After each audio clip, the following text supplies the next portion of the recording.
എല്ലാവർക്കും നമ്മുടെ പുതിയ വീട്ടിലേക്ക് സ്വാഗതം. നമ്മുടെ ഇന്നത്തെ വീഡിയോ ഏറ്റവും ലേറ്റസ്റ്റ് ആയിട്ട് വന്നിട്ടുള്ളൊരു അവധി വാർത്തയെ പറ്റിയിട്ടാണ്. വീഡിയോ കിടക്കുന്നതിന് മുന്നേ നമ്മളെ ചാനൽ അതിട്ട് കാണുന്നവർ ചാനൽ സബ്സ്ക്രൈബ് ചെയ്തേക്കുക. അതുപോലെ തന്നെ ഈ വീഡിയോ ഇഷ്ടപ്പെട്ടിട്ടുണ്ടെങ്കിൽ വീഡിയോ ലൈക്ക് ചെയ്യുക, വീഡിയോ മാക്സിമം ഷെയറും കൂടെ ചെയ്തേക്കുക.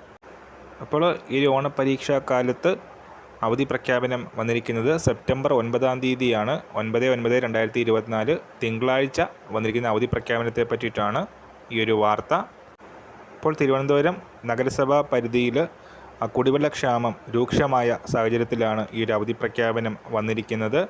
അപ്പോൾ ഈ അവധി ബാധകമായിട്ട് വരുന്നത് തിരുവനന്തപുരം ജില്ലയിലെ തിരുവനന്തപുരം നഗരസഭ പരിധിയിൽ വരുന്ന സ്കൂളുകൾക്കാണ്. സെപ്റ്റംബർ 9-ാം തീയതി ഈ ഒരു അവധി പ്രഖ്യാപനം ഇപ്പോൾ ഉണ്ടായിരിക്കുന്നത്. നിലവിൽ തിങ്കളാഴ്ച ദിവസം മാത്രമാണ് അവധി പ്രഖ്യാപനം ഉണ്ടായിരിക്കുന്നത്. കൂടുതൽ ഡീറ്റെയിൽസ് അപ്ഡേറ്റ്സ് ഉണ്ടാകുന്ന സമയത്ത് അറിയിക്കുന്നതാണ്. അപ്പോൾ ഈ കാര്യത്തിൽ നമ്മൾ ഇന്നത്തെ വീഡിയോ പുതിയൊരു വീഡിയോയുമായിട്ട് ഉടൻ തന്നെ കാണാം.